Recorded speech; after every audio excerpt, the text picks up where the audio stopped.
బాలు అని ఒక తెలివైన కుర్రవాడు ఉంటాడు. అతను ఒక అనాథ. అతను రోజు అడవికి వెళ్ళి కట్టెలు కొట్టుకుని వచ్చి ఊర్లో అమ్మగా వచ్చిన డబ్బులతో తన జీవనం సాగిస్తుంటాడు.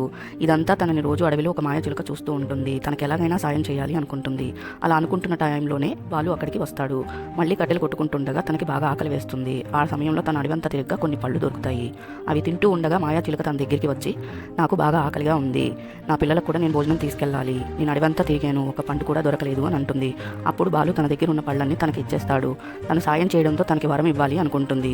బాలుతో నీకు 2 వరాలు ఇస్తాను, అందులో ఏదైనా ఒకటే ఎంచుకోమని అంటుంది. అప్పుడు ఏంటి ఆ వరం అని అడగ, ఒకటి కుటుంబం, రెండోది ధనం అంటుంది. అప్పుడు బాలు నాకు 2 కావాలి అంటాడు. అలా కాదు, నువ్వు దురాశపరుడివి, ఏదైనా ఒకటే ఎంచుకోమన్నాను అంటుంది. అప్పుడు బాలు ఆలోచించుకొని నాకు కుటుంబమే కావాలి అంటాడు.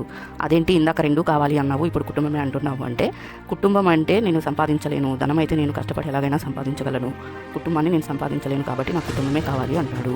అప్పుడు చిలక సంతోషంతో తనకి ఆ వరాన్ని ఇచ్చేస్తుంది. తను ఆనందంగా ఇంటికి వెళ్తాడు.